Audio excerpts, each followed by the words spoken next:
इस तरह से 4 तारीख को इलेक्शन होने हैं, तो उससे पहले सारे जितने भी कैंडिडेट थे उन्होंने अपनी तैयारी पूरी कर रहे थे। तो उससे पहले एक कोशिश होती है कि कोई भी जो बड़ी पार्टी है उससे टिकट के लिए मांग की जाए। तो हर कोई हक है टिकट मांगने का और वो किसी भी पार्टी से टिकट मांग सकते हैं। तो मेरे साथ हैं इरशाद आलम अंसारी साहब, जिन्होंने बीजेपी से कोशिश की थी, क्योंकि नॉन मुस्लिम जो हैं वो इन्हें पसंद करते हैं जिस तरह से मुसलमान भी इन्हें पसंद करते हैं। कुछ वजह रही होगी जिसके चलते इन्हें टिकट नहीं हुई। जानते हैं क्या वजह रही हुई। सभी को मेरा बहुत बहुत सलाम, आदाब, नमस्कार। फराज साहब, देखिए, टिकट मांगने की वैसे मुझे ज़रूरत नहीं थी।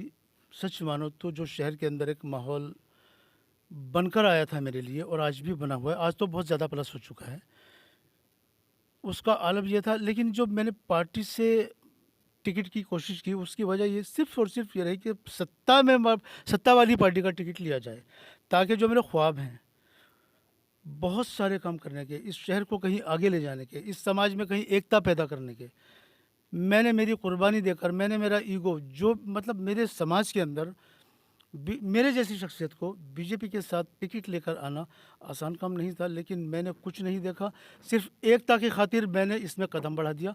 मैं ये दिखाना चाहता था कि ये शहर हम सबका है, एक है। और उसके साथ साथ ये जो विकास हो पाएगा, ये जो हम विकास कर कर पाएंगे, सामाजिक काम कर पाएंगे, ये इतने ज़्यादा होंगे, मैं समझता हूँ मैं शहर को दुल्हन बना देता। अच्छा, इसमें एक बात ये थी ना कि और पार्टी के मुकाबले मुस्लिम जो वोट है वो बीजेपी, मुस्लिम जो वोटर हैं वो बीजेपी को कम पसंद करते हैं। ऐसे में जो आपके साथ वोटर आ रहे थे, अगर आपको टिकट हो जाता तो ऐसा भी हो सकता था कि आपके साथ जो वोटर आ रहे थे वो कट जाते। नहीं, बल्कि ऐसा नहीं, ये मैं एक बात और बता दूँ आपको। मुझे बड़ी हैरत हुई जब कुछ लोगों ने मुझे बाहर दूसरी बिरादरियों में, मुस्लिम बिरादरियों में ये कहा, सजेशन दिया मुझे कि इरशाद साहब, हम थक गए ये सुनकर कि भाई ये जो आरएसएस है, ये जो बीजेपी है, हमें कुछ करने नहीं देती, तो आप क्यों ना फूल से इलेक्शन लड़िए, हमारे लिए तो आप ही फूल हो। तो मैं उनकी बातें सुना करता था। मैंने कहा यार, ये तो बड़ा मुश्किल काम है। बहरहाल कहीं न कहीं जब एक जज़्बा मेरे पास मौजूद था कि इस शहर को कुछ देना है। देखिए, जब कुर्बानी देना ही ठहरा, तो हर किस्म की कुर्बानी देने के लिए मैं सभी पूरे नगरवासियों के लिए तैयार हुआ। खुद को मैंने तैयार किया और तैयार इसलिए आसान नहीं था, ये वाला फ़ैसला मेरे लिए आसान नहीं था। लेकिन तैयार करने के बाद जब मैंने रिएक्शन देखा शहर का, खुदा की कसम सैलाब उमड़ आया वहाँ से। अच्छा, कुछ लोगों ने ये कहा कि आप जो है मुस्लिम पार्टी है मीम, उससे भी कोशिश कर सकते थे, क्योंकि मीम जो है आ रही है धीरे धीरे। जैसे हैदराबाद से शुरू होने के बाद यूपी में और आपका गुजरात में, इधर साइड में कोशिश करती हुई आ रही है और मुस्लिम पसंद भी करते हैं मीम को। तो इरशाद आलम जो हैं उन्होंने इस मीम से क्यों नहीं ट्राई किया। नहीं, देखिए, सिर्फ़ एक मुस्लिम पार्टी के साथ जाना, मेरा मुस्लिम समुदाय से मेरी मुराद नहीं थी। मेरा मकसद विकास था और विकास सिर्फ़ सत्ताधारी पार्टी के साथ पॉसिबल था।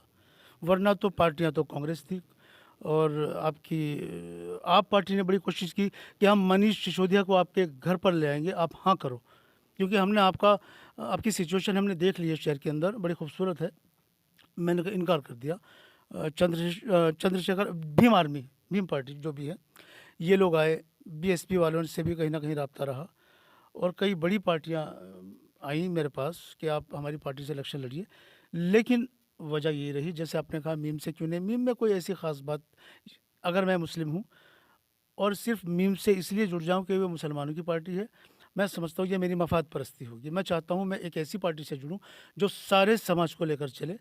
और ये जो बीजेपी है इस वक्त यहाँ पर चूँकि सत्ता में है, मेरा शहर बहुत पिछड़ चुका है।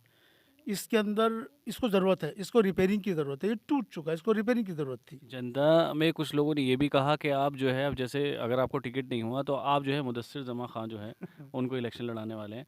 और कुछ ने ये कहा कि आप जो है, जैसे आपने एक शुरू में ही बात कही कि मैं चाहता हूँ जो पार्टी सत्ता में है उसके साथ रह के मैं काम करूँ जिससे मैं काम करा सकूँ। आप जो है, अब आपके पास कोई पार्टी नहीं है, आप निर्दलीय इलेक्शन लड़ेंगे या किसी को सपोर्ट करेंगे। अगर आपने निर्दलीय इलेक्शन लड़ा तो फिर वही वाली बात आ जाएगी कि सत्ता में आप हैं नहीं और आप भी काम नहीं करा पाएंगे फिर क्या करेंगे? ये जो समर्थन देने वाली बात, एक पोस्ट देखी मैंने आज और मेरे ऊपर हैरत होकर पहाड़ टूट गए फराज साहब। ये एक मिसाल दूं मैं ऐसी कि जैसे कोई मोची किसी सुनार से पूछ रहा हो कि जेवर तुझे मैं बना कर दूंगा। अरे, सारी जनता मेरे साथ, मेरी इतनी बड़ी बरादरी मेरे साथ जो एकजुट हो चुकी है। मैं 100% नहीं कहता, 90% तो है। ये सब यहीं पर बैठे थे, पूरे भरे हुए थे। शहर के अंदर माहौल बहुत गजब बना हुआ है और 2 साल से मैं मेहनत कर रहा हूँ।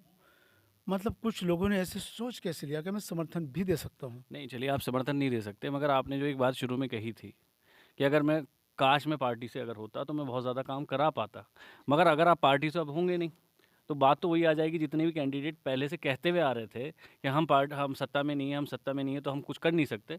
तो कल जनता को आपकी तरफ से भी ऐसे ही नज़र आ सकता है। बहुत, ये मेरी पसंद का सवाल कर दिया हजरत आपने। देखिए, निर्दलीय जब मैं इंशाल्लाह जीत कर आऊँगा, अपनी अपनी क्षमता होती है।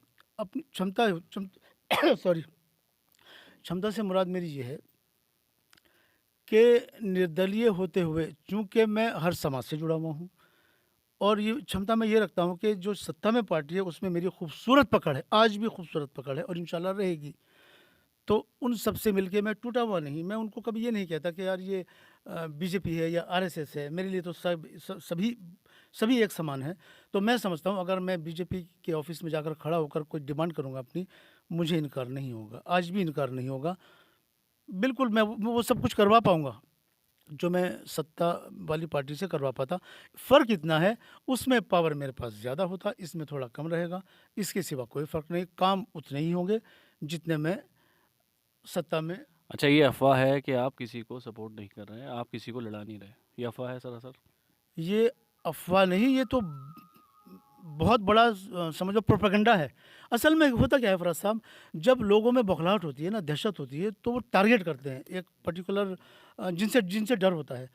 तो जो लोग ये कह रहे हैं उनको डर यही है कि यार ऐसा ना हो, यार ये आदमी निर्दलीय निर्दलीय अगर आता है तब भी इसकी पॉपुलैरिटी कम नहीं होती, सत्ता में आता है तो लोग दीवाने हो जाते हैं।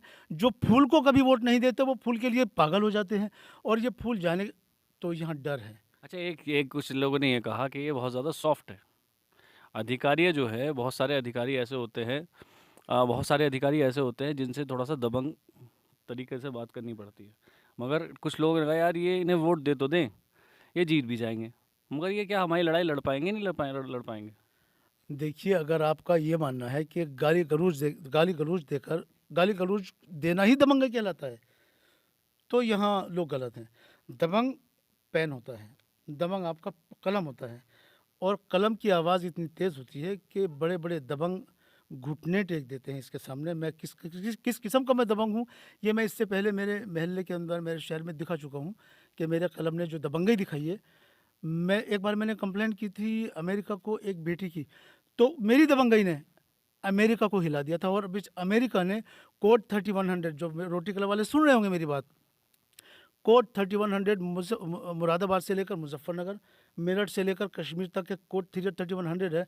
मेरा जब कलम चला तो अमेरिका ने इस पूरे एरिया की ग्रांट रोक दी।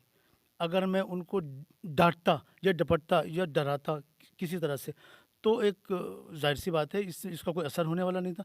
कलम का वो असर हुआ कि ग्रांट रोक के ये परेशान हो गए कि ये आदमी आखिर है कौन, इसकी ये इतनी बड़ी क्षमता वाला आदमी भी यूपी में रहता है। ये अल्फाज थे डॉक्टर जकी साहब के, वो अगर मेरी आवाज़ सुन रहे होंगे वो पहचान लेंगे। उनसे किसी ने कहा कि ये लेटर लिखा किसने है? जो वर्धमान कॉलेज के प्रेसिडेंट हैं वो मिलना चाहते हैं। मैं उस शख्स से मिलना चाहता हूँ कि वो कौन है आदमी जिसने ये ख़त लिखा। ये इस ख़त का स्टाइल बताता है, ये यूपी वाला ख़त ये लिख नहीं सकता। तो कलम की तो बहुत बड़ी ताकत है। असली दबंग तो कलम होता है। हक़ के खिलाफ़ लड़ने के लिए असली जो दबंग होता है वो कलम होता है। हमारे साथ थे इरशाद आलम अंसारी साहब।